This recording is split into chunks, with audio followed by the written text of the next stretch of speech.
ನಮಸ್ಕಾರ ಫ್ರೆಂಡ್ಸ್, ಎಲ್ಲರೂ ಕ್ಷೇಮವಾಗಿದ್ದೀರಿ ಎಂದು ಭಾವಿಸಿದ್ದೇನೆ. ನಾನು ಬಾಗಲಕೋಟೆ ಜಿಲ್ಲೆಯ ಬಿಳಗಿ ತಾಲೂಕಿನ ಲಿಂಗಾಪುರ ಎಸ್ಆರ್ ಗ್ರಾಮದ ಕೃಷ್ಣಾ ತೀರದ ಒಬ್ಬ ಮನುಷ್ಯ. ಪತ್ರಕರ್ತನಾಗಿ, ಸಾಹಿತಿಯಾಗಿ ಕೆಲವು ವಿಷಯಗಳನ್ನು ತಿಳಿದುಕೊಂಡವು. ಒಂದು ದಿವಸ ಅಖಿಲ ಭಾರತೀಯ ಸಾಹಿತ್ಯ ಪರಿಷತ್ತಿನ ತಾಲೂಕಾ ಘಟಕದ ವತಿಯಿಂದ ಒಂದು ವೇದಿಕೆಯನ್ನು ಸೃಷ್ಟಿ ಮಾಡಿಕೊಂಡಿದ್ದರು, ಸಾಹಿತ್ಯ ಸಿಂಚನ ವೇದಿಕೆ ಅಂತ ಹೇಳ್ತಂದು. ಸಹೋದರಿ ಗೀತಾ ದಾನ್ ಶೆಟ್ಟಿ ಮೇಡಮ್ ಅವರು ಒಂದು ಸಲ ಫೋನ್ ಹಚ್ಚಿ, sir can you speak in our dais ಅಂತೇಳಿ ಕೇಳಿದರು. ವೈನಾಟ ನಾನಿ ಅದರಲ್ಲೂ ಯಾವ್ದಾರ ಸಬ್ಜೆಕ್ಟ್ ಕೊಡ್ರಿ ಮೇಡಮ್ ಅಂತನ್ನಿ, ನೀವು ಯಾವ ಬೇಕಾದ ಸಬ್ಜೆಕ್ಟನ್ನು ಆರಿಸಿಕೊಳ್ಬೋದು ಅಂಥೇಳಿ ವಿಷಯವನ್ನು ಆರಿಸಿಕೊಳ್ಳುವ ಸ್ವಾತಂತ್ರ್ಯವನ್ನು ಅವ್ರು ಕೊಟ್ಟರು. ನನಗೆ ಬಹುವಾಗಿ ಕಾಡುವ, ನನ್ನ ಬದುಕಿನ ನನ್ನ ತಾಯಿಗಿಂತಲೂ ಹೆಚ್ಚಾಗಿ ಭಾಳಷ್ಟು ಕಾಡುವ ನದಿ ಕೃಷ್ಣಾ ನದಿ. ಆ ನದಿ ಸಂಸ್ಕೃತಿಯನ್ನು ಕುರಿತಾಗಿ ನಾನು ಮಾತಾಡ್ಬೋದಾ ಮೇಡಮ್ ಅಂತ ಕೇಳಿದ್ನಿ. ಅವರು ಅಸ್ತು ಅಂದರು. ಗೆಳೆಯರು, ಒಂದು ಮಾತು ಹೇಳ್ತೀನಿ. ನದಿ ಅನ್ನೋದು ಒಂದು ಬಹುದೊಡ್ಡ ಸಂಸ್ಕೃತಿ ಅನ್ನೋದು ಒಂದು ನಿಘಂಟಿನ ಒಂದು ಪದವಿನ್ಯಾಸ. ನದಿ ಅಂದ್ರೇನು ಮೊದಲು ನಾವು ತಿಳ್ಕೋಬೇಕು. ಯಾವುದು ನಿರಂತರತೆಯನ್ನು ಹಂಬಲಿಸ್ತೈತಿ, ಎಲ್ಲವನ್ನು ಒಟ್ಟಾಗಿ ಕರ್ಕೊಂಡು ಹೋಗ್ತೈತಿ.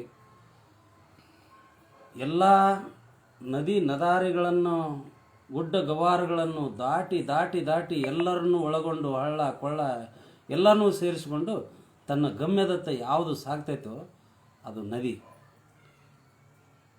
ಸಂಸ್ಕೃತಿ ಅಂದರೆ ಏನು? ಹಾಗಾದರೆ ಸಂಸ್ಕೃತಿ ಅಂದರೆ ನಮ್ಮ ಒಂದು ಐಹಿಕ ಜೀವನ, ಅದು ಒಟ್ಟಾರೆ ಲೌಕಿಕ ಬದುಕು. ಒಂದರ್ಥದಲ್ಲಿ ಅದು ಸಂಸಾರ.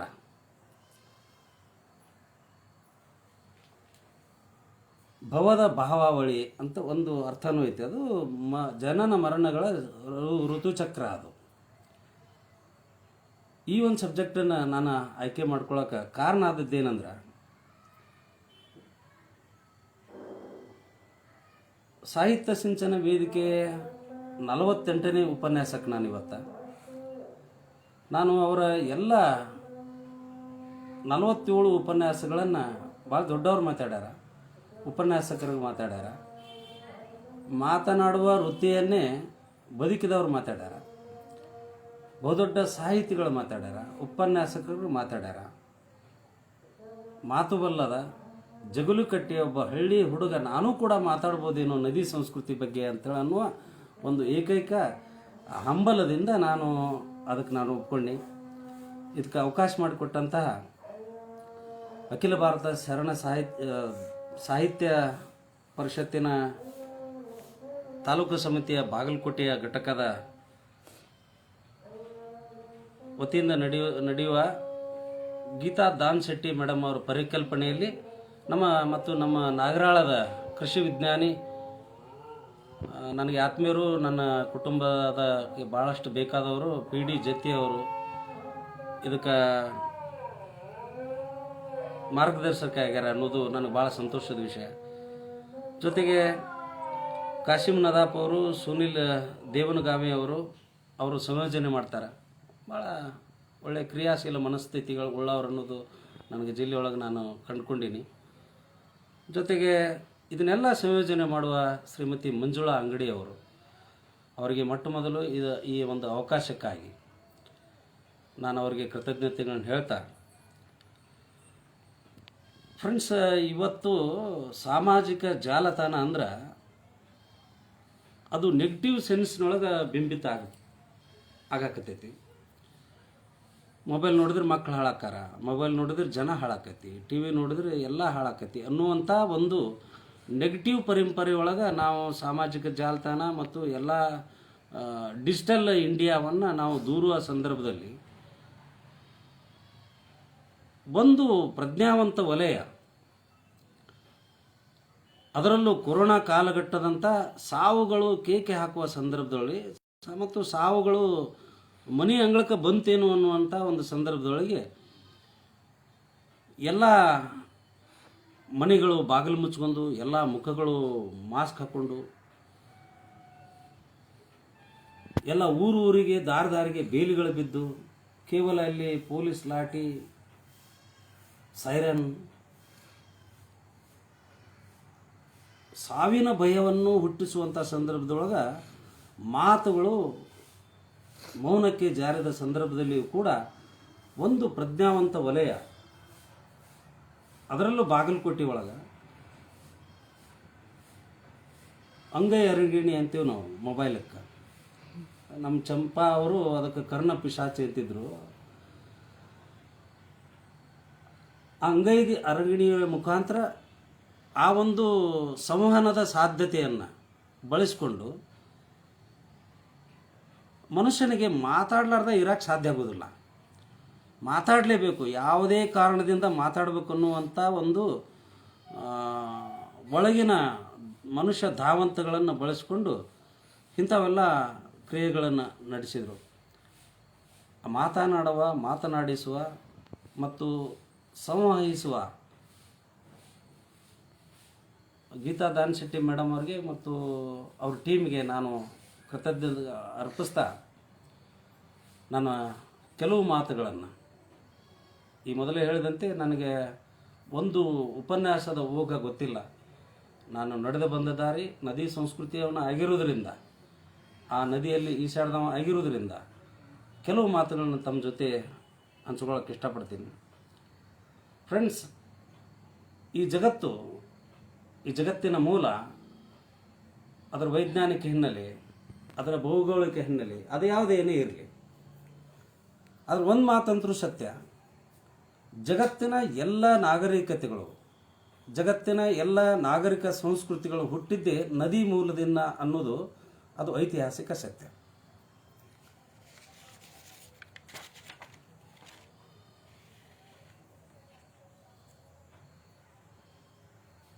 ಜಗತ್ತಿನ ಈ ಭೂಮಿಯನ್ನು ಮನುಷ್ಯ ದೇಹವನ್ನಾಗಿ ನಾವು ಹೋಲಿಸೋದಾದರೆ, ಮನುಷ್ಯ ದೇಹಕ್ಕೆ ನರಗಳು ಎಷ್ಟು ಪ್ರಾಮುಖ್ಯವೋ, ಯಾಕೆ ನರಗಳು ಇರದೇ ಇದ್ದರೆ ಮನುಷ್ಯ ದೇಹದೊಳಗೆ ರಕ್ತ ಸಂಚಾರಣೆ ಆಗೋದಿಲ್ಲ, ಮೆದುಳಿಗೆ ಎಲ್ಲನೂ ತಲುಪೋದಿಲ್ಲ. ಆ ರೀತಿಯಾಗಿ ಜಗತ್ತಿನ ಎಲ್ಲ ಭೂಮಿಯ ಮೇಲಿನ ಭೂಪ್ರದೇಶದ ಮೇಲೆ ನದಿಗಳು ನರಗಳಂತೆ ಹರಿದಾಡ್ತಾವೆ. ನದಿ ಬತ್ತಿದ್ರೆ ಇಡೀ ಬದುಕು, ಭೂಮಿ ಮೇಲಿನ ಸಂಸ್ಕೃತಿ ಪ್ಯಾರಲೈಸಿಸ್ ಆಗುತ್ತೆ. ತಮ್ಗೆ ಗೊತ್ತಿರೋ ಹಂಗೆ ಅತ್ಯಂತ ಪುರಾತನ ನಾಗರಿಕತೆ, ಕ್ರಿಸ್ತಕ ಪೂರ್ವ 3000 ವರ್ಷಗಳ ಹಿಂದಿನ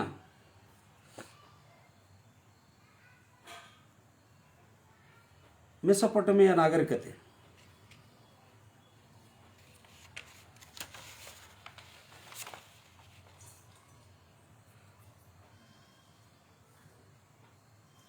ಈಜಿಪ್ಟಿಸ್ ಟೈಗ್ರಿಸ್ ನದಿ ಮೇಲೆ ಹುಟ್ಕೊಂತು. ನೈಲ್ ನದಿ ದಡದ ಇಂಡಸ್ ಸಿಂಧೂ ನದಿ ನಾಗರಿಕತೆ, ಹೊಯಾಂಗೋ ನದಿಯ ಚೀನಾ ನಾಗರಿಕತೆ, ಮಾಯಾ ನದಿಯ ಮಾಯನ್ ನಾಗರಿಕತೆ, ಮೆಡಿಟೇರಿಯನ್ ಬಳಿಯ ಗ್ರೀಕ್ ನಾಗರಿಕತೆ, ಪರ್ಷಿಯನ್ ನಾಗರಿಕತೆ, ಟೈಬರ್ ನದಿಯ ರೋಮನ್ ನಾಗರಿಕತೆ, ಅಜಟಿಯಾ ಎಂದು ಕರೆಯಲ್ಪಡುವ ಮೂನ್ ಲೇಕ್ ದಡದ ಕೊಲಂಬಿಯಾ ಮೆಕ್ಸಿಕೋ ಸಂಸ್ಕೃತಿ, ಅಮೆಜಾನ್ ನದಿಯ ಇವತ್ತಿನ ಸೌತ್ ಅಮೆರಿಕದ ನಾಗರಿಕತೆಗಳೆಲ್ಲ ನದಿ ಸಂಸ್ಕೃತಿಯನ್ನೇ ಅವಲಂಬಿಸುವಂಥ, ನದಿಯನ್ನೇ ಅವಲಂಬಿಸಿದಂಥ ಹುಟ್ಟಿದಂಥ ಸಂಸ್ಕೃತಿಗಳು. ನಾವು ಅದರಲ್ಲೂ ಭಾರತೀಯರು ಪಂಚಮಹಾಭೂತಗಳನ್ನು ಆಧರಿಸಿ ನಾವು ಜಿಯೋಗ್ರಫಿಕಲ್ ಮತ್ತು ಮನುಷ್ಯ ಬದುಕಿನ ಇತಿಹಾಸವನ್ನು ಗ್ರಹಿಸ್ತೀವಿ. ಪಂಚಮಹಾಭೂತಗಳಂದ್ರೇನು? ಭೂಮಿ, ನೀರು, ಆಕಾಶ, ಬೆಂಕಿ. ಈ 5 ಪಂಚಮಹಾಭೂತಗಳಿಂದ ಈ ಪ್ರಪಂಚ ಸೃಷ್ಟಿಯಾಗೈತಿ ಮತ್ತು ಅದರಿಂದ ವಿಕಸನ ಆಗತಿ, ಲಯವೂ ಕೂಡ ಅದರಿಂದ ಆಗತಿ.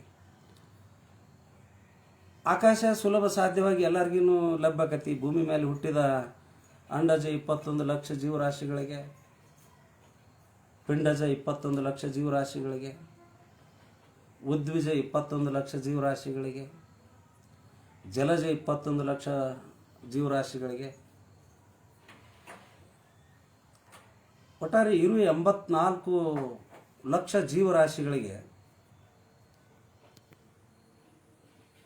ಆಕಾಶ, ಭೂಮಿ, ನೀರು, ಬೆಂಕಿ ಮತ್ತು ವಾಯು ಇವು ಅನಿವಾರ್ಯ ಸ್ಥಿತಿಗಳು. ಆಕಾಶ ಎಲ್ಲರಿಗೂ ಸುಲಭವಾಗಿ ಸಿಗ್ತೈತಿ, ಗಾಳಿನೂ ಎಲ್ಲರಿಗೂ ಸುಲಭವಾಗಿ ಸಿಗ್ತೈತಿ. ಬೆಂಕಿನ ನಾವೇ ಹುಟ್ಟಿಸ್ಕೊಳ್ಬೇಕು. ಆದರೆ ನೀರನ್ನು ನಾವು ಅರಸಿಕೊಂಡು ಹೋಗಿ ಪಡಿಬೇಕು. ನೀರಿನತ್ತ ಮನುಷ್ಯ ಜೀವ ಸಂಕುಲನದ ಚಲನೆ ಐತಿ ಹೊರತು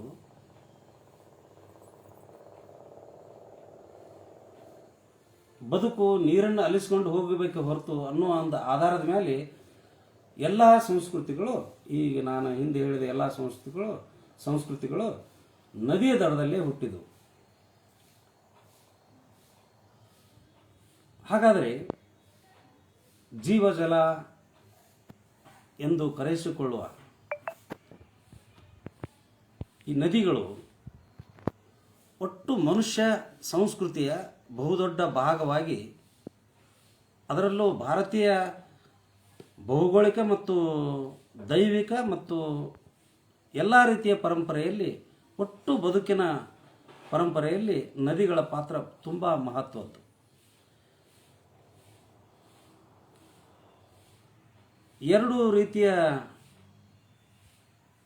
ಸಂಸ್ಕೃತಿಗಳನ್ನು ನಾವು ಬೇರೆ ಬೇರೆ ಮಾಡೋದಾದರೆ, ಒಂದು ನದಿ ತೀರದ ಸಂಸ್ಕೃತಿಯ ಜನ, ಒಂದು ನದಿಯೇತರ ಪ್ರದೇಶದ ಜನ. ಆ ನದಿಯೇತರ ಪ್ರದೇಶದ ಜನರು ಕೂಡ ನದಿಯನ್ನೇ ಅವಲಂಬಿಸಿದವರು.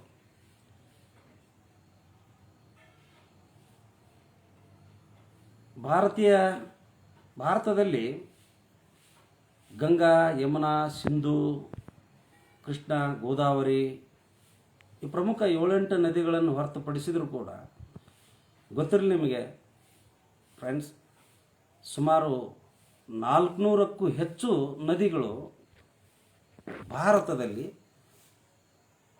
ಪ್ರವಹಿಸಿವೆ. ಎಲ್ಲೆಲ್ಲಿ ನದಿಗಳದಾವು, ನಾವು ನೋಟೆಡ್ ಸಂಸ್ಕೃತಿಗಳನ್ನು, ನೋಟೆಡ್ ನಾಗರಿಕತೆಗಳನ್ನ ಹೇಳ್ಬೋದು.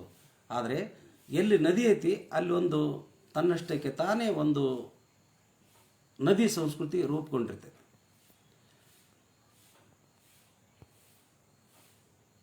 ಏನು ವಿಭಿನ್ನ ಬೇರೆ ಸಂಸ್ಕೃತಿಗೆ, ನದಿ ಸಂಸ್ಕೃತಿಗೆ ಅಂತಂದ್ರೆ, ನದಿ ಮತ್ತು ತಾಯಿ ಎರಡನ್ನೂ ನದಿ ಸಂಸ್ಕೃತಿಯ ಜನ ಬೇರೆ ಬೇರೆಯಾಗಿ ನೋಡೋದಿಲ್ಲ.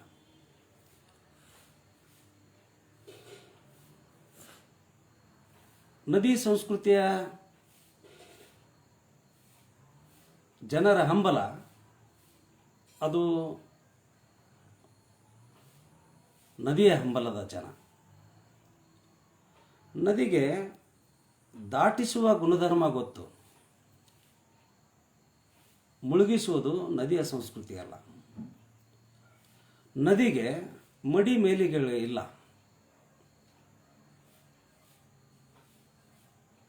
ನದಿಗೆ ಜಾತಿ ಭೇದಗಳಿಲ್ಲ. ಇನ್ನು ಕೆಲವು ನದಿ ಜಲಮೂಲಗಳಾದಂಥ ಬಾವಿಗೆ ಜಾತಿಗಳದಾವೆ. ಇಂಥವ್ರ ಬಂದು ನೀರು ಕುಡಿಬೇಕು, ಅವರ ಬಂದು ಸೇದಿ ಇನ್ನೊಬ್ರಿಗೆ ನೀರು ಹಾಕಬೇಕು, ಜೊತೆಗೆ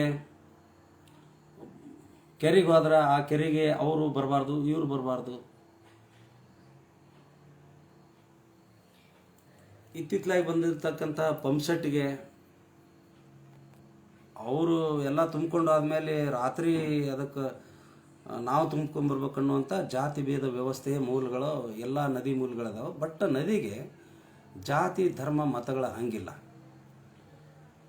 ಹೀಗಾಗಿ ಆ ಜಾತಿ ಮತ ಭೇದಗಳು ಇರಲಾರ್ದಂಥ ಒಂದು ಬಹುದೊಡ್ಡ ಬಹುಶ್ರುತ ಸಂಸ್ಕೃತಿ ಅದರ ಆಚೆ ಈಚೆ ದಡದಲ್ಲಿ ವಾಸಿಸುವ ಜನರಿಗೂ ಬಂತದು.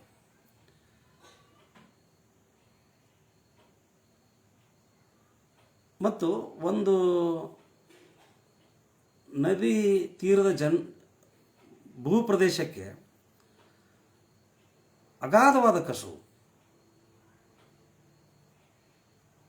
ಇಂದಕ್ಕೆಲ್ಲ ನದಿ ತೀರದ ಜನರಿಗೆ ಏನು ಕೊಡ್ಬೇಕಾದ್ರೆ ಹಿಂದೆ ಮುಂದೆ ನೋಡ್ಲಾರ್ದ ಏನು ಕೊಟ್ಬಿಡ್ತಿದ್ರು. ಯಾಕಂದ್ರೆ ನಮ್ಮ ಮಗಳು ಆರಾಮಿರ್ತಾಳೆ ಅನ್ನೋ ಒಂದು ಕಾರಣಕ್ಕಾಗಿ. ಅಲ್ಲಿ ಯಾಕಂದ್ರೆ ಒಂದು ಸಂಸ್ಕೃತಿ ಇರ್ತೈತಿ, ಅಲ್ಲಿ ನಿರ್ಮಲ ವಾತಾವರಣ ಇರ್ತೈತಿ, ಅಲ್ಲಿ ಆರಾಮಿರ್ತಾರೆ, ನೀರಿಗೆ ಬರ ಇಲ್ಲ ಅನ್ನೋ ಕಾರಣಕ್ಕಾಗಿ. ಆಮೇಲೆ ಒಳ್ಳೆಯ ಸಂಸ್ಕೃತಿ ಜನ ಅನ್ನೋ ಕಾರಣಕ್ಕಾಗಿ ಅಲ್ಲಿ ಭೂಮಿಯ ಫಲವತ್ತತೆ, ಅಲ್ಲಿ ಕಸ ಬಿತ್ತಿದ್ರು ಬಂಗಾರ ಆಕತಿ ಅನ್ನುವಷ್ಟರ ಮಟ್ಟಿಗೆ ಅಲ್ಲಿ ಒಂದು ಫಲವತ್ತತೆ ಇರ್ತಿತ್ತು. ಅದರೊಟ್ಟಿಗೆ ಅಲ್ಲಿ ಜನ ಸಂಸ್ಕೃತಿ ಹೆಂಗಿರ್ತಿತ್ತಂದ್ರೆ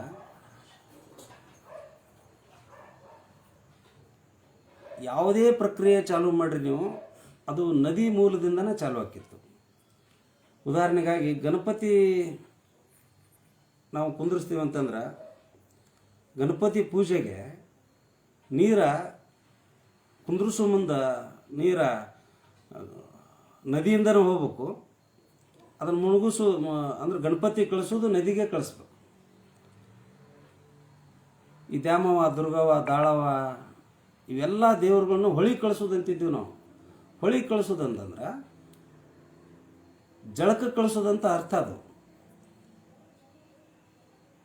ದೇವರ ಹೊಳಿ ಕಳಿಸೋದಂದ್ರೆ ದೇವ್ರನ್ನ ಹೊಳಿಗೆ ಹಾಕೋದಂತಲ್ಲ, ಜಳಕ್ಕೆ ಕಳಿಸೋದು, ಸ್ನಾನ ಕಳಿಸೋದು ಅಂತ. ದೇವ್ರಿಗೆ ಮಡಿ ಮೇಲಿಗಳಂತ ನಾವು ಏನು ಜನ ಆರೋಪಿಸಿರ್ತೀವಿ.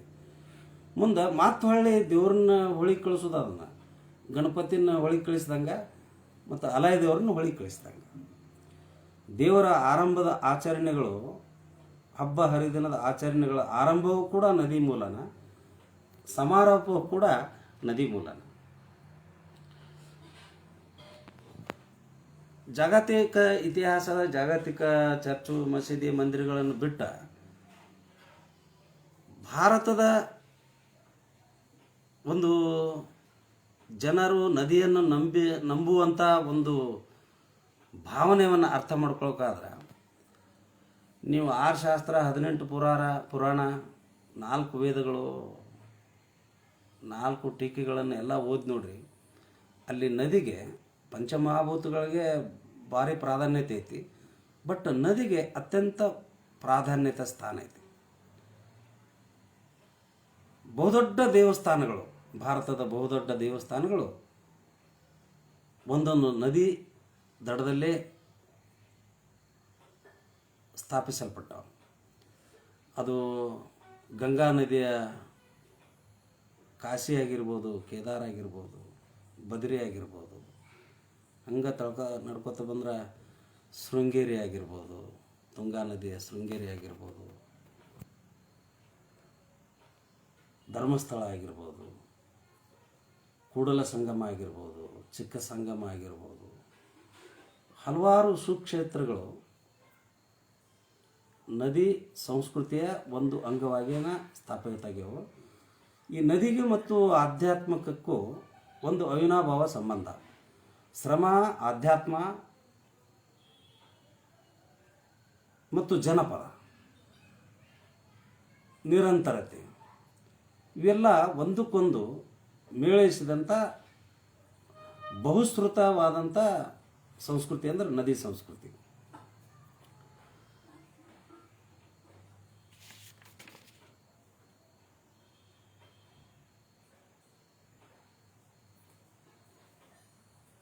ಒಂದು ಮಾತು ಈ ಸಂದರ್ಭದೊಳಗೆ ನನಗೆ ಭಾಳ ನಾನು ನದಿ ತೀರದವ ಆಗಿರೋದ್ರಿಂದ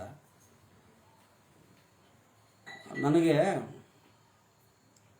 ಭಾಳಷ್ಟು ಜನ ಭಾಳ ಕಡೆ ನಾವು ಮಾತಾಡೋ ಮುಂದೆ ಹೇಳ್ತಿರ್ತೀವಿ, ನನಗೆ ಇಬ್ಬರು ತಾಯಿಗಳು ಅಂತೇಳಿ ತಂದು, ಒಂದು ನನ್ನ ಹೆತ್ತ ತಾಯಿ, ಇನ್ನೊಂದು ನಾನು ಮಡಿಲಲ್ಲಿ ಬೆಳೆದಂಥ ಕೃಷ್ಣ ಅಂತ ಹೇಳುತ್ತೆ. ತಾಯಿನ ಮತ್ತು ನದಿನ ಸಮೀಕರಿಸುವಂಥ ಒಂದು ಬಹುದೊಡ್ಡ ಸಂಸ್ಕೃತಿ ಈ ಪ್ರಪಂಚದಾಗ ಎಲ್ಲಿರ ಐತಂದ್ರೆ ಅದು ನದಿ ಸಂಸ್ಕೃತಿ ಜನಪದರೊಳಗೈತಿ. ಅದಕ್ಕೊಂದು ಉದಾಹರಣೆಯಾಗಿ ಒಂದು ಜನಪದ ತ್ರಿಪದಿ ಐತಿ. ಬ್ಯಾಸಿಗೆ ದಿವಸಕ್ಕೆ ಬೇವಿನ ಮರ ತಂಪ, ಭೀಮಾರತಿ ಹೊಳಿ ತಂಪು. ಬ್ಯಾಸಿಗೆ ದಿವಸಕ್ಕೆ ಬೇವಿನ ಮರ ತಂಪು, ಭೀಮಾರತಿ ಹೊಳಿ ತಂಪು, ಹಡ್ದವ ನೀನು ತಂಪು ನನ್ನ ತವರಿಗೆ ಅಂತ ಹೇಳ್ತಾನೆ. ಇಲ್ಲಿ ಆ ಜನಪದ ಗರತಿಗೆ ನದಿ ಬೇರೆ ಅಲ್ಲ, ತಾಯಿ ಬೇರೆ ಅಲ್ಲ. ಬಹುಶಃ ತಾಯಿನ ಇನ್ನೊಂದು ಮೆಟಾಫರ್ಗೆ ಸಮೀಕರಣ ಮಾಡಿಸೋದು ನದಿ ಬಿಟ್ಟರೆ ಬೇರೆ ಭಾಳಷ್ಟು ಹೋಲಿಸ್ಯಾರ, ಕಡಿಮೆ ಅನ್ನುವಷ್ಟರ ಮಟ್ಟಿಗೆ. ಮತ್ತು ನಾವು ನದಿ ಸಂಸ್ಕೃತಿ ಜನ ಸ್ತ್ರೀ ಶಕ್ತಿ ಆರಾಧಕರು. ನಾವು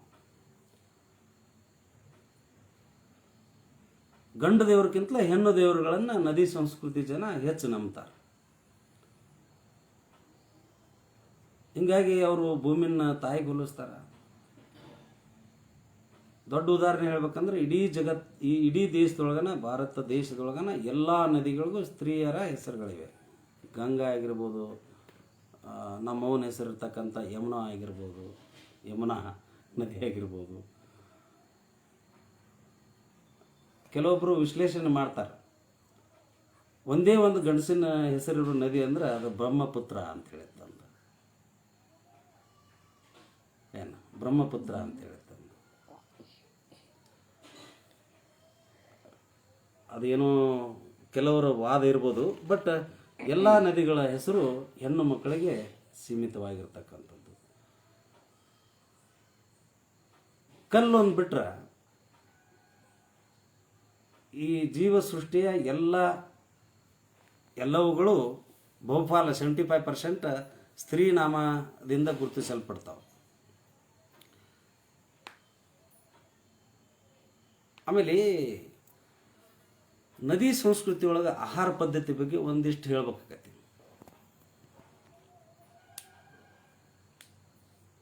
ಈ ಪೌಷ್ಟಿಕತೆ ಅಪೌಷ್ಟಿಕತೆ ಅಂತ ಇವತ್ತು ಭಾಳಷ್ಟು ಚರ್ಚೆ ಆಗಕತ್ತೈತಿ.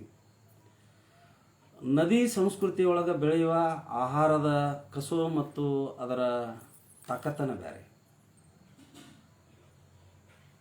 ಮಡ್ಡಿ ಕಾಳೊಳಗೆ ಶಕ್ತಿ ಇಲ್ಲ ಅಂತಲ್ಲ, ಅದಕ್ಕಿಂತ ಸ್ವಲ್ಪ ವಿಭಿನ್ನ ಪೌಷ್ಟಿಕಾಂಶಗಳನ್ನು ಹೊಂದಿರತಕ್ಕಂಥ ನದಿ ಸಂಸ್ಕೃತಿ.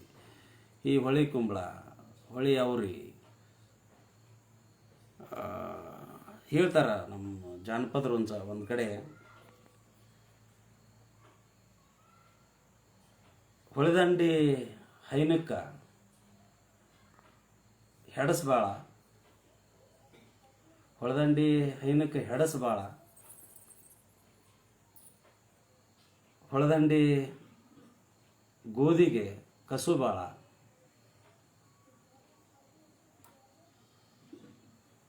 ಹೊಳೆದಂಡಿ ಹುಡುಗಗ ತಾಕತ್ ಬಾಳ ಅಂತೇಳಿ, ಕಸು ಬಾಳ ಅಂತ ಹೇಳ್ತಿರ್ತಾರೆ.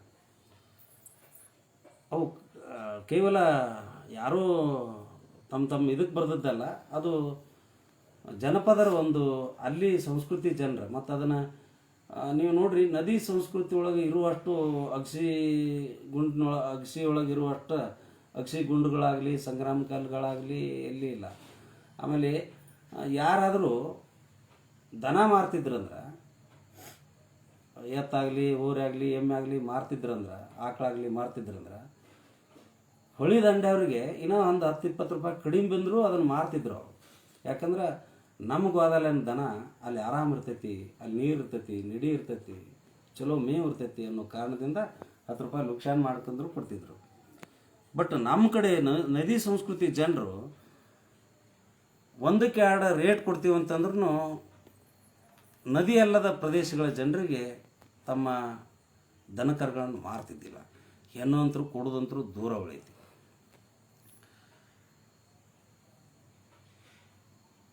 ಇದರೊಟ್ಟಿಗೆ ನದಿ ಸಂಸ್ಕೃತಿಯಲ್ಲಿ ಇನ್ನೊಂದು ಗಮನಿಸಬಹುದಾದ ಅಂಶ ಏನಂತಂದ್ರೆ, ಈ ಮನುಷ್ಯನಿಗೆ ಏನು ಮಾಡಿದರೂ ಸಮಾಧಾನ ಇಲ್ಲ. ನದಿ ಒಂದು ಭಾರತದ ಎಲ್ಲ ಸರ್ಕಾರಗಳು ನದಿ ಸಂಸ್ಕೃತಿಯನ್ನು, ನದಿಗಳನ್ನು ಉಳಿಸುವಲ್ಲಿ ವಿಫಲಾಗ್ಯವು. ಒಂದು ನದಿ ಪಾತ್ರವನ್ನು ನಿರ್ದೇಶನ ತನ್ನ ಪಾಡಿಗೆ ತಾ ಹರಿತಿರ್ತೈತಿ. ಅದಕ್ಕೇನೇನೋ ಕಟ್ಟುಗಳನ್ನು ಕಟ್ಟಿ, ಅಣೆಕಟ್ಟುಗಳನ್ನು ಕಟ್ಟಿ ಬೇರೆದವ್ರಿಗೆ ನೀರು ಕೊಡುವಂಥ ಉದ್ದೇಶ ಇರ್ಬೋದು, ಇರಲಿ. ಆದರೆ ಅದಕ್ಕೂ ಅದರದ್ದೇ ಆದಂಥ ವೈಜ್ಞಾನಿಕ ಮಾರ್ಗಗಳಿದಾವೆ, ವೈಜ್ಞಾನಿಕ ತಂತ್ರಗಳದಾವು. ಅವನ್ನು ಮಾಡಬೇಕೆ ಹೊರತು, ಈಗ ಉದಾಹರಣೆಗೆ ಹೇಳ್ಬೇಕಂದ್ರೆ, ಈ ನೋಟ್ ಮಾಡ್ಕೋರಿಲ್ಲ, ಉದಾಹರಣೆಗೆ ಹೇಳ್ಬೇಕಂದ್ರೆ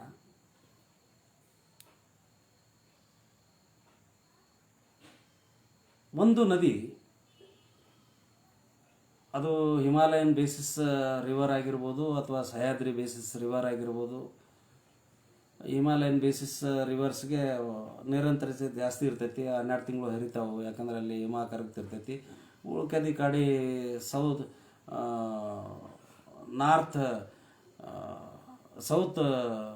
ನದಿಗಳೇನದಾವು ಅವು ಸಹ್ಯಾದ್ರಿ ಪರ್ವತ, ಅವು ಮಳೆ ಆಧಾರಿತ ನದಿಗಳವು.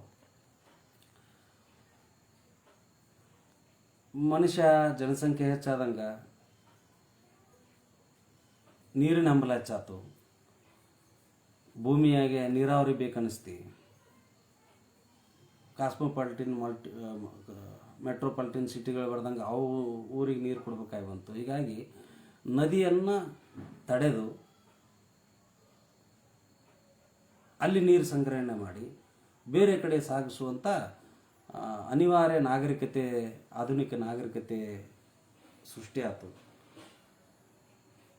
ಆದರೆ ಇಲ್ಲಿ ಗಮನಿಸಬೇಕಾದಂಥ ಬಹುದೊಡ್ಡ ಆತಂಕಕಾರಿ ಮತ್ತು ತಲ್ಲಣಕಾರಿ ಸಂಗತಿಗಳನ್ನು ಯಾವುದೇ ಸರ್ಕಾರಗಳು ಇಲ್ಲಿ ಗಮನಿಸಲಿಲ್ಲ. ಯಾವ ಸಂಸ್ಕೃತಿಗಳು ನದಿ ದಡದಲ್ಲೇ ಹುಟ್ಟಿದವೋ, ಯಾವ ಸಂಸ್ಕೃತಿಗಳು ನದಿಯನ್ನೇ ಅವಲಂಬಿಸಿ ಅಲ್ಲಿ ರೂಪಿತುಕೊಂಡು ಅಲ್ಲಿ ತಮ್ಮ ಬದುಕನ್ನು ಕಟ್ಕೊಂಡು, ತಾಯಿ ಮಡಿಲಿನಂಥ ನದಿ ಕೂಡ ಒಂದು ಕಾಲಕ್ಕೆ ಅವರ ಪಾಲಿಗೆ ಬಹುದೊಡ್ಡ ಸ್ಥಾನ ಪಲ್ಲಟದ ಕಾರಣವಾಗಿ ಕಂಡದ್ದು ಆಧುನಿಕ ಜಗತ್ತಿನ ಬಹುದೊಡ್ಡ ವಿಪರ್ಯಾಸ.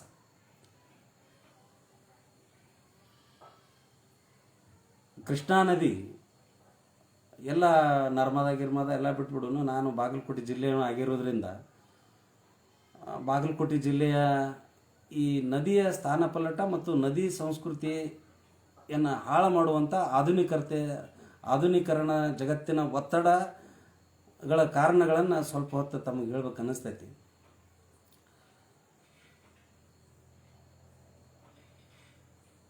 ಒಂದು ನದಿ ಮೂಲ, ಋಷಿ ಮೂಲ, ಅದರ ಮೂಲ, ಇದರ ಮೂಲ ನೋಡಬಾರ್ದಂತಿರ್ತಾರೆ. ಬಟ್ ನದಿಯ ಹರಿವಿನ ಮೂಲಗಳನ್ನು ನಾವು ಗಮನಿಸ್ತಾವಾದರೆ ನಾವೆಲ್ಲ ಹಿರಿವಳಿ ಅಂತೀವಿ ಕೃಷ್ಣಾ ನದಿಗೆ, ಘಟಪ್ರಭಾಕ್ ಚಿಗವಳಿ ಅಂತೀವಿ ನಾವು. ಹಿರಿಹೊಳಿ ಭಾರತದ 7 ದೊಡ್ಡ ನದಿಗಳೊಳಗೆ ಕೃಷ್ಣಾನೂ ಒಂದು, ಕೃಷ್ಣೆ ನದಿನೂ ಕೂಡ ಒಂದು. ಆ ಕೃಷ್ಣೆ ನದಿ ತೀರದೊಳಗೆ ಸುಮಾರು 27 ಲಕ್ಷ ಎಕರೆದಷ್ಟು ಜನ ಆ ಕೃಷ್ಣಾ ನದಿ ಎಣ್ಣೆ ನಂಬಿ ಜಮೀನು ಕೃಷ್ಣಾ ನದಿಯನ್ನು ನಂಬಿತ್ತು. ಸಾವಿರಾರು ಹಳ್ಳಿಗಳು ಕೃಷ್ಣಾ ತಟದಲ್ಲಿ ನೆಮ್ಮದಿಯ ಗೂಡು ಕಟ್ಕೊಂಡಿದ್ದು. ಅಲ್ಲೊಂದು ನದಿ ಸಂಸ್ಕೃತಿ ಶತಮಾನಗಳ ಕಾಲದಿಂದ ರೂಪಿತಗೊಂಡಿತ್ತು, ಆರಾಮಾಗಿತ್ತು. ಅಲ್ಲಿ ಮಕ್ಕಳೆಲ್ಲ, ಅಲ್ಲಿ ಜನ ಎಲ್ಲ ನದಿ ಜೊತೆನ ಒಂದು ಅವಿನಾಭಾವ ಸಂಬಂಧವನ್ನು, ಪ್ರಾಕೃತಿಕ ಮತ್ತು ಭೌತಿಕ ಸಂಬಂಧವನ್ನು ಇಟ್ಕೊಂಡಿದ್ದರು. ಈ ನದಿ ಸಂಸ್ಕೃತಿಯನ್ನು ನಾಶ ಮಾಡುವಂಥ ಆಧುನೀಕರಣ ಒತ್ತಡಗಳು ಬಂದ ಮೇಲೆ ಅವೈಜ್ಞಾನಿಕ ಯೋಜನೆಯ ಕೃಷ್ಣಾ ಮೇಲ್ದಂಡೆ ಯೋಜನೆ ನಿರೂಪಣಾ ಶೈಲಿಯಿಂದ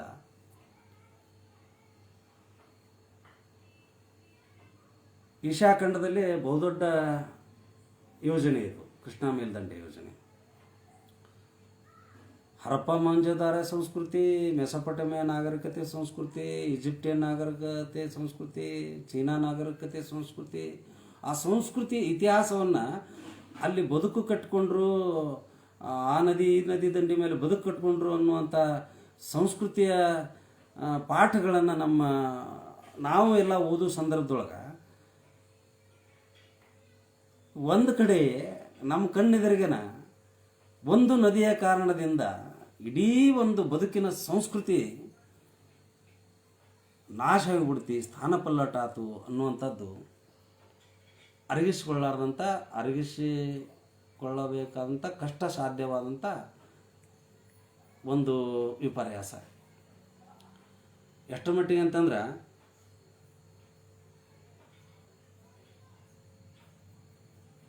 1964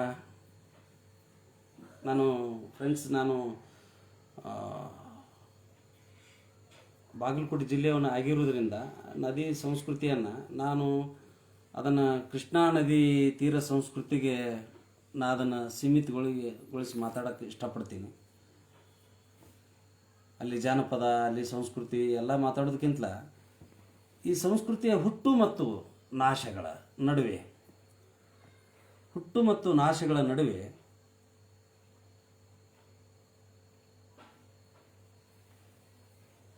ಕಾಣದ ಕೈಗಳಿರ್ತಾವೆ. ಅದು ಪ್ರಕೃತಿ ವಿಕೋಪದ್ದು ಇರ್ಬೋದು, ಕಾಣುವ ಸರ್ಕಾರದ ಕೈಗಳನ್ನು ಇರ್ಬೋದು,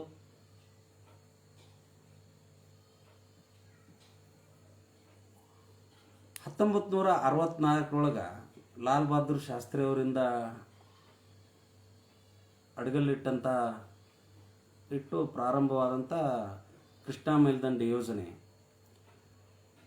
ಸಹ್ಯಾದ್ರಿ ಪರ್ವತದ ಮಹಾಬಳೇಶ್ವರದಲ್ಲಿ ಹುಟ್ಟಿ ಬಂಗಾಳ ಕೊಲ್ಲಿಯನ್ನು ಸೇರುತ್ತದೆ ಎಂಬ ನದಿ ಅಂತ ನಾವು ಏನು ಓದ್ಕೋತ ಬಂದಿದ್ದೀವಿ. ಬಂಗಾಳ ಕೊಲ್ಲಿಯಲ್ಲಿ ಲೀನವಾಗುತ್ತದೆ ಅನ್ನೋದನ್ನು ನಾವು ಏನು ಕೇಳ್ಕೊಂಡು ಬಂದಿದ್ದೀವಿ.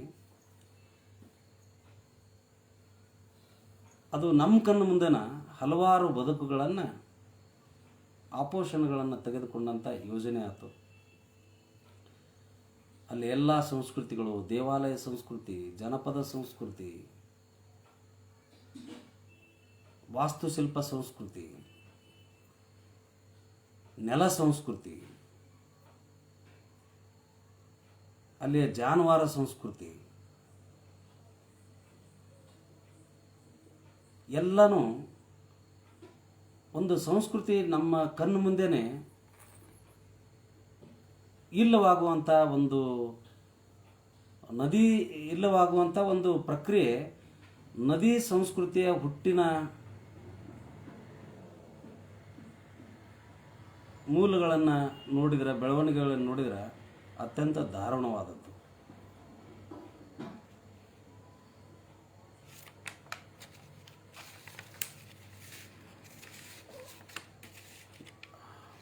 ನಮಗಂತರೂ ನದಿ ಸಂಸ್ಕೃತಿಯನ್ನು, ನದಿ ದಂಡಿ ಮೇಲೆ, ನದಿ ಅಂದರೆ ಏನು ಗೊತ್ತಿರಲಾರ್ದ ಜನರಿಗೆ ನದಿ ಬಗ್ಗೆ ಹೇಳೋದು ಭಾಳ ಕಷ್ಟ.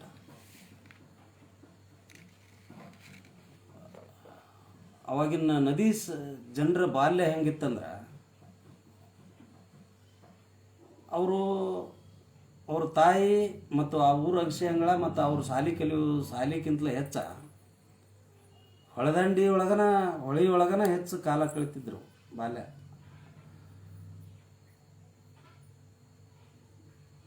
ನದಿಗೆ ಅವ್ರಿಗೆ ಒಂದು ಅವಿನಾಭಾವ ಸಂಬಂಧ. ನಿಮ್ಗೆ ಗೊತ್ತಿರಲಿ, ನದಿ ದಂಡೆಯ ಜನರೊಳಗೆ ಯಾರೂ ಈಜಬಾರದ ಪಂಡಿತರಿಲ್ಲ. ಗಂಡು ಮಕ್ಕಳನ್ನು ಹಿಡ್ಕೊಂಡು ಹೆಣ್ಮಕ್ಳನ್ನು ಹಿಡ್ಕೊಂಡು, ಬಹುತೇಕ ಹೆಣ್ಮಕ್ಳನ್ನ ಹಿಡ್ಕೊಂಡ್ರು ಅಲ್ಲಿ ಈಜು ಬರಲಾರ್ದವ್ರು ಯಾರೂ ಇರ್ತಿದ್ದಿಲ್ಲ.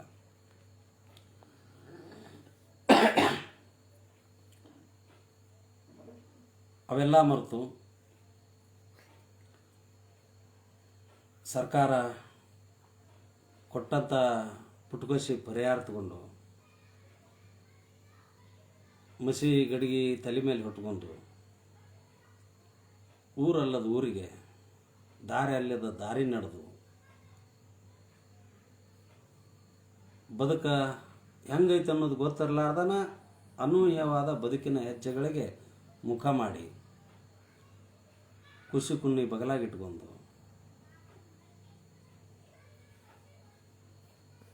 ವಾಡ್ಯದಂಥ ಮನೆ ಬಿಟ್ಟು ಗುಡಿಸಲಿಗೆ ಬಂದು ಅಲ್ಲಿ ಸ್ಥಾನಪಲ್ಲಟ ಆತಲ ನದಿ ಸಂಸ್ಕೃತಿಯ ಜನರ ಬದುಕು. ಅದು ಅಷ್ಟಾದರೂ ಹೆಣ್ಮಗಳು ಎಂದೂ ತವರನ್ನು ಬೇಯೋದಿಲ್ಲ. ಎಂಥ ಬಡತನ ಮನೆಗೆ ಕೊಟ್ಟರು ತಾಯಿನ ತವರನ್ನು ಬೇಯೋದಿಲ್ಲ. ಅವ್ರು ಸಿಕ್ಕಾಪಟ್ಟೆ ಕಷ್ಟದಾಗಿದ್ರೂ ತವರನ್ನು ಬೇಯೋದಿಲ್ಲ. ತವ್ರ ಮನೆ ತಂಪಿರಲಿ ಅಂತ ನೆನೆಸ್ತಿರ್ತಾರೆ. ಹಂಗೆ ಕೃಷ್ಣಾ ತೀರದ ಜನನೂ ಕೂಡ ಈ ವ್ಯವಸ್ಥೆಗೆ ಶಾಪ ಹಾಕಿದರೆ ಹೊರತು, ಯೋಜನಾ ನಿರೂಪಣಾ ಶೈಲಿಯ ವೈರುಧ್ಯಗಳಿಗೆ ಶಾಪ ಹಾಕಿದರೆ ಹೊರತು, ತನ್ನನ್ನು ಮಡಿಲಿನಲ್ಲಿ ಇಟ್ಕೊಂಡಂಥ ಕೃಷ್ಣನಿಗೆ ಎಂದೂ ಶಾಪ ಹಾಕಲಿಲ್ಲ. ಇವತ್ತಿನವರೆಗೂ ಕೃಷ್ಣಾ ತೀರದ ಜನ, ಆ ಕೃಷ್ಣಾ ತೀರದ ನದಿ ಸಂಸ್ಕೃತಿಯ ಜನ ತಮ್ಮ ಬದುಕನ್ನು ಎಲ್ಲೋ ಕಟ್ಕೋತಾರೆ. ಆದರೆ ಆ ಬದುಕಿನ ಬಳ್ಳಿಯ ಮೂಲ ಬೇರುಗಳು ಕೃಷ್ಣಾ ನದಿಯ ಮಡಿಲಿನೊಳಗದವು. ಒಟ್ಟಾರೆ ನದಿ ಸಂಸ್ಕೃತಿ ಅನ್ನೋದು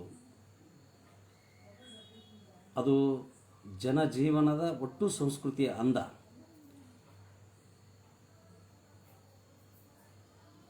ನದಿಗೆ ಮುಳುಗಿಸುವುದು ಗೊತ್ತಿಲ್ಲ. ಒಬ್ಬ ಮನುಷ್ಯ ಮುಳುಗಿಸ್ತಾನಂದ್ರೆ 3 ಸಲ ತೇಲಿಸ್ತೈತತ್ತ ಅದು ನದಿ. ನಮ್ಮವಾರು ಹೇಳ್ತಿದ್ರು, ಅದು ಸತ್ಯನೂ ಕೂಡ. ಬದುಕು ಹೋಗು ಅಂತೇಳಿ 3 ಸಲ ಬದುಕಲಿಲ್ಲ ಅಂದ್ರೂ, ಈಸಲಿಲ್ಲ ಅಂದರೆ ಈಜಬಾರ್ದಾದ ಅವನು ಸಾಯ್ತಾನ. ನೀವು ಬಾಯಿಗಳನ್ನು ಮುಚ್ಚಬಹುದು, ನದಿ ಕ್ಯಾಪ್ ಬಂದ್ ಮಾಡ್ಬೋದು. ಅದರ ನದಿ ಸಂಸ್ಕೃತಿಗಳನ್ನು ಮುಚ್ಚಕ್ಕಾಗೋದಿಲ್ಲ. ನಿರಂತರ ಚಲನಶೀಲತೆಯಲ್ಲಿ ಇರುವುದು ನದಿ. ಆದರೆ ಅದರ ದಂಡೆಯಲ್ಲಿ ಜನ ಕಟ್ಟಿಕೊಂಡಂತಹ ಬದುಕು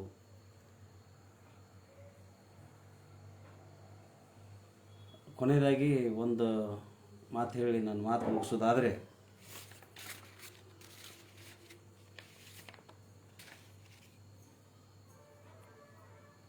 ನದಿಗೆ ಕೇಳಿ ಅಭ್ಯಾಸ ಇಲ್ಲ, ಬೇಡಿ ಅಭ್ಯಾಸ ಇಲ್ಲ. ಅದರೊಟ್ಟಿಗೆ ಬದುಕುವಂಥ ನದಿ ಸಂಸ್ಕೃತಿಯ ಜನರಿಗೆ ಎಂದೂ ಬೇಡಿ ಅಭ್ಯಾಸ ಇಲ್ಲ, ಕೊಟ್ಟ ಅಭ್ಯಾಸ. ಬೇಡೋ ಜನ ಅಲ್ಲ, ಕೊಡೋ ಜನ ಅವರು. ಒಂದು ಕೇಳಿದ್ರೆ ಇನ್ನೊಂದು 10 ಕೊಡೋರು ಅವರು.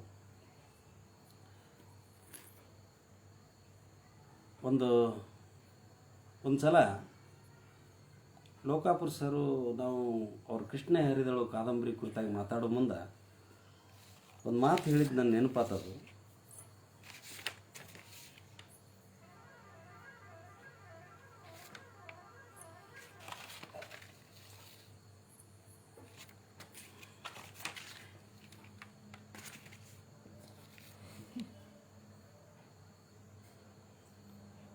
ನದಿಗೆ ತನ್ನದೇ ಆದ ಪಾತ್ರವಿಲ್ಲ, ಗಾತ್ರವಿಲ್ಲ.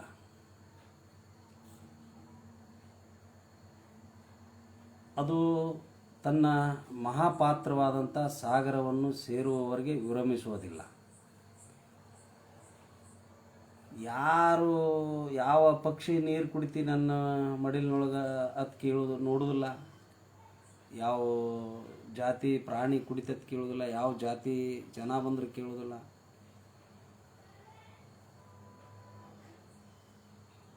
ಯಾವ ಜಾತ್ರೆ ನಡೆದು ಕೇಳೋದಿಲ್ಲ, ಯಾವ ಹೆಣ ತೀರ್ಥ ಅನ್ನೋದು ಕೇಳೋದಿಲ್ಲ, ಏನೂ ಕೇಳೋದಿಲ್ಲ.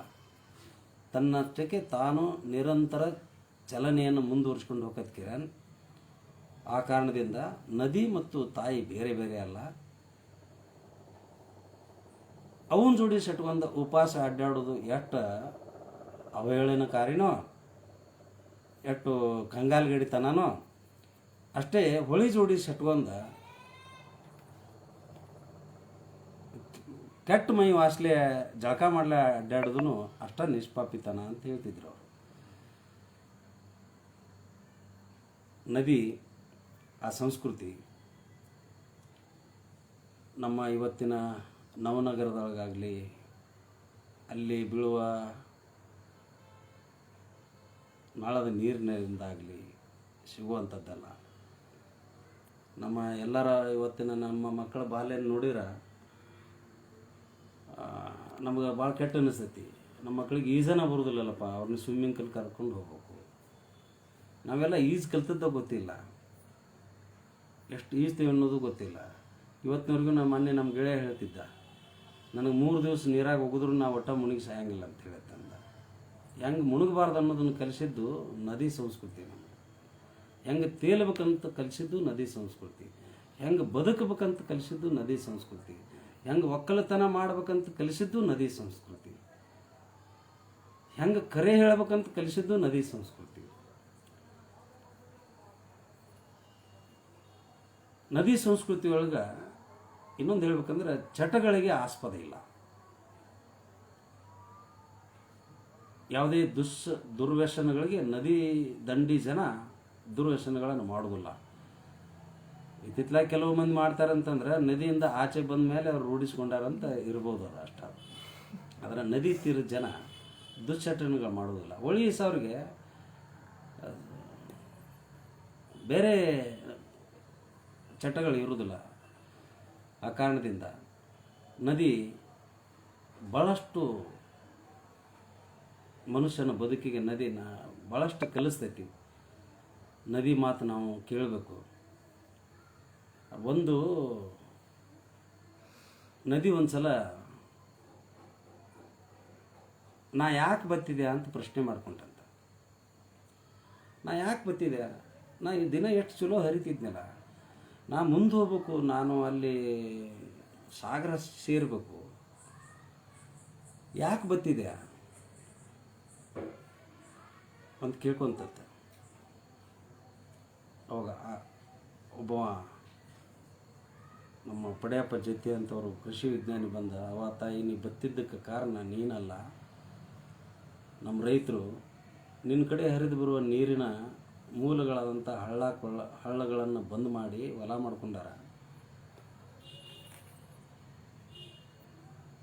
ಹೌದು ಕರೆ, ನಾ ಯಾಕೆ ಉಕ್ಕಿ ಹರಿದು ಮಂದಿನ ಮುಳುಗಿಸ್ತೀನೋ, ನಾನು ಮಂದಿನ ಬದುಕಿಸಾಕಿರಾಕಿ ನಾ ಯಾಕೆ ಮಹಾಪ್ರವಾಹ ಆಗಿ ಮನಿ ಮಠ ಮುಳುಗಿಸುವಂಥ ಕೆಲಸ ಯಾಕೆ ಮಾಡಾಕತ್ತೀನಿ, ನಾ ಜೀವ ಕೊಡಾಕಿ ಜೀವ ತೊಗೊಳಕ್ಕೆ ಅಲ್ಲಲ್ಲ ಅಂದ್ರೆ.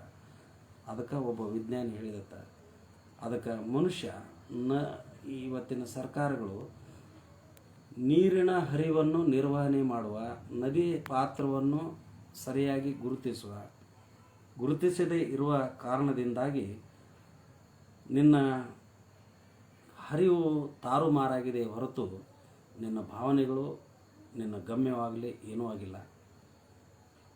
ಎಲ್ಲ ಸರ್ಕಾರಗಳು ಒಂದಷ್ಟು ನದಿಗಳನ್ನು ಮೇಂಟೈನ್ ಮಾಡಿದ್ರೆ ಈ ದೇಶದ ಜನವನ್ನು ಮೇಂಟೈನ್ ಮಾಡ್ದಂಗೆ. ನದಿಗಳನ್ನು ಸಮರ್ಪಕವಾಗಿ ಬಳಸ್ಕೊಂಡ್ರೆ, ಅಣೆಕಟ್ಟೆಗಳನ್ನು ಕಟ್ಟಿ ಅಲ್ಲಿ ನೀರು ನಿಂದ್ರಿಸಿ, ಕೆನಾಲ್ಗಳನ್ನು ಕೆಟ್ಟದಾಗಿ ಮಾಡಿ, ಇಲ್ಲಿ ನಿಂತು ನೀರು ಸರಿಯಾಗಿ ಸಮರ್ಪಕವಾಗಿ ವಿತರಣೆ ಆದಿದ್ರೆ ನದಿ ಸಂಸ್ಕೃತಿಯಿಂದ ಪಲ್ಲಟವಾಗಿ ಅಲ್ಲಿಂದ ಸಿಕ್ಕಾಪಟ್ಟೆ ಹೊರಗೆ ಬಂದ ಜನರಿಗೆ ಮಾಡುವ ಮಹಾ ಮೋಸ ಅದು ಜನರಿಗೆ ಮಾಡುವ ಮೋಸದಕ್ಕಿಂತ ಹೆಚ್ಚಾಗಿ ಆ ಜನವಸತಿಗೆ ಮಾಡೋಕ್ಕಿಂತ ಮೋಸಕ್ಕಿಂತ ಹೆಚ್ಚಾಗಿ ನಾವೆಲ್ಲರೂ ನಂಬಿದ ತಾಯಿ ಮಹಾನದಿ ಜೀವನದಿ ನದಿಗಳಿಗೆ ಮಾಡಿದಂಥ ಮೋಸ. ನದಿಗಳಿಗೆ ಮೋಸ ಮಾಡುವಂಥ ನದಿ ಸಂಸ್ಕೃತಿಯನ್ನು ಕೆಟ್ಟದಾಗಿ ನಡೆಸಿಕೊಳ್ಳುವಂಥ ಮನಸ್ಥಿತಿ ಯಾವುದೇ ಸರ್ಕಾರಗಳಿಗೂ ಮತ್ತು ಯಾವ ಮನುಷ್ಯರಿಗೂ ಬಾರದಿರಲಿ. ನನಗೆ ಮೈಕಿನ ಮುಂದಾಗಲಿ ಮಂದಿ ಮುಂದಾಗಲಿ ಮಾತಾಡೋ ಅಭ್ಯಾಸ ಇಲ್ಲ. ಎಲ್ಲರ ತಾಸುಗಂಟ್ಲೆ ಮಾತಾಡ್ತಿರ್ತೀನಿ.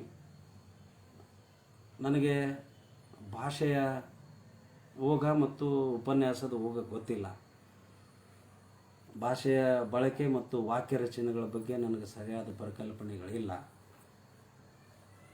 ಅಷ್ಟಾಗಿಯೂ ಕೂಡ ಮಾತನಾಡುವ ಒಂದು ಉಮೇದಿ ಅಂತಾರಲ್ಲ, ಆ ಕಾರಣದಿಂದ ಸಹೋದರಿ ಗೀತಾ ದಾನ್ ಶೆಟ್ಟಿ ಮೇಡಮ್ ಅವರು, ಆಮೇಲೆ ನಮ್ಮ ಪಡೆಯಪ್ಪನ ಜತ್ತಿ ಅವರು, ನಬಿ ಸಾಬ್ ಅವರು, ಮಂಜುಳಾ ಅಂಗಡಿಯವರು, ಇವರೆಲ್ಲ ಪ್ರೀತಿಯಿಂದ, ಯಾಕಂದ್ರೆ ಭಾಳಷ್ಟು ಜನ ನೋಡಿದ್ದು ನಾನು, ಗಾಬರಿ ಆಯ್ತು ನನಗೆ. ಲೋಕಾಪುರ ಸರ್ ಮಾತಾಡ್ಯಾರ, ನಮ್ಮ ಶಾರದಕ್ಕ ಮಾತಾಡ್ಯಾರ, ಮುಳ್ಳೂರ ಭಾಳ ಜನ ಮಾತಾಡ್ಯಾರ. ಇವರೆಲ್ಲರೂ ಮಾತಾಡಿದ ಮೇಲೆ ನಾನಂತವು ಏನು ಮಾತಾಡೋದಪ್ಪ ಅಂಕ್ಲಿಪಿಕ ಮನುಷ್ಯ ಅಂತೇಳಿ ತಂದು ಸ್ವಲ್ಪ ಭಯ ಆಗಿತ್ತು. ನಮ್ಮ ಇದು ಇಲ್ಲಿ ಕೌಟುಂಬಿಕ ವಾತಾವರಣ ಇರೋದ್ರಿಂದ ನಮ್ಮ ಮನ್ಯಾಗ ನಾ ಮಾತಾಡಿದ್ರೆ ಯಾರು ಕೇಳಾರೋದಾರ ಅನ್ನುವಂಥ ಒಂದು ಹುಂಬು ಧೈರ್ಯದಿಂದ ಕೃಷ್ಣಾ ನದಿ ತೀರದ ಹೊಳಿ ಶಾಡಿನ ಬಿಡು, ಏನು ನಾಲ್ಕು ಮಾತಾಡೋಕೆ ಬರೋದಿಲ್ಲ ಅನ್ನುವಂಥ ನದಿ ಸಂಸ್ಕೃತಿಯ ಹುಂಬುತನದಿಂದ ನಿಮ್ಮ ಜೊತೆಗೆ ನಾನು ಮಾತಾಗಿದ್ದೇನೆ.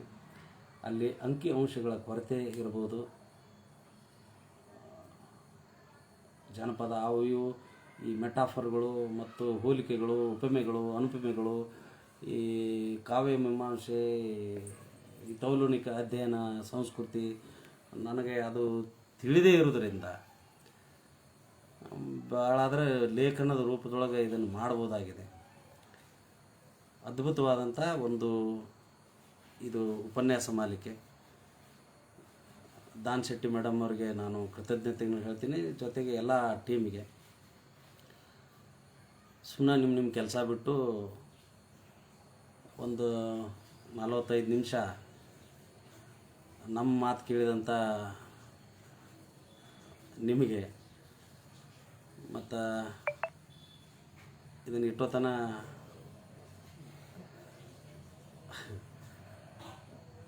ತಮ್ಮ ಮುಂದೆ ಒಂದೇ ಕೈಯಾಗ ಮೊಬೈಲ್ ಹಿಡ್ಕೊಂಡಂಥ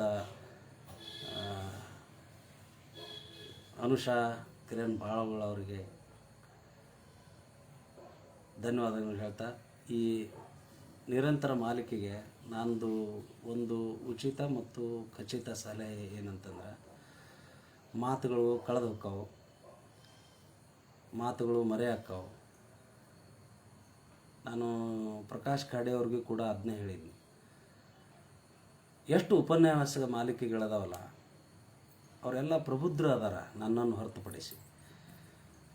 ಅವರು ಒಟ್ಟರ ಕಡೆ ಅಂತ ಅವ್ರು ಏನು ಉಪನ್ಯಾಸ ಮಾಡ್ಯಾರ ಅದೇ ಲೇಖನಗಳನ್ನು ಬಳಸ್ಕೊಂಡು ಸಾಹಿತ್ಯ ಸಿಂಚನ ವೇದಿಕೆ ಅದಕ್ಕೊಂದು ಏನೋ ಒಂದು ಹೆಸರು ಕೊಟ್ಟು ಅವನ್ನೆಲ್ಲ ಒಂದು ಲೇಖನ ಮಾಲಿಕೆ ಮಾಡಿದ್ರೆ ಮುಂಬರುವ ವಿದ್ಯಮಾನಗಳಿಗೆ, ಮುಂಬರುವ ಭವಿಷ್ಯಕ್ಕೆ ಒಂದೊಂದು ಹೊಸ ಹೊಸ ವಿಷಯಗಳ ಆಕರ ಗ್ರಂಥ ಆಗುವಂಥ ಎಲ್ಲ ಸಾಧ್ಯತೆಗಳು ಈ ಉಪನ್ಯಾಸ ಮಾಲಿಕೆಯ ಎಲ್ಲ ವಿಷಯಗಳಿಗಿದೆ. ಆ ಕಾರಣದಿಂದ ಗೀತಾ ದಾನ್ ಶೆಟ್ಟಿ ಮೇಡಮ್ ಅವರು ಈ ವಿಷಯವಾಗಿ ಪ್ರಯತ್ನ ಮಾಡಬೇಕು ಅಂಥೇಳಿ ನಂದು ಒತ್ತಾಯ ಐತಿ. ಯಾಕಂದ್ರೆ ಕಳೆದು ಹೋಗುವುದು ನದಿ ಸಂಸ್ಕೃತಿ ಅಲ್ಲ, ಹರಿಯುವುದು ನದಿ ಸಂಸ್ಕೃತಿ. ಆ ಕಾರಣದಿಂದ ತಮ್ಮೆಲ್ಲರಿಗೂ ಪ್ರೀತಿಯ ನಮನಗಳನ್ನು ಸಲ್ಲಿಸ್ತಾ, ಸಾಹಿತ್ಯ ಸಿಂಚನ ವೇದಿಕೆ ಎಲ್ಲ ಬಳಗಕ್ಕೆ ಮತ್ತೊಮ್ಮೆ ಧನ್ಯವಾದಗಳನ್ನು ಹೇಳ್ತಾ, ನನ್ನ ಮಾತುಗಳನ್ನು ಕೇಳಿಸ್ಕೊಂಡ ತಮ್ಮೆಲ್ಲರಿಗೂ ವಂದನೆಗಳು ಹೇಳ್ತಾ ನನ್ನ ಮಾತುಗಳನ್ನು ಮುಗಿಸ್ತೀನಿ. ನಮಸ್ಕಾರ.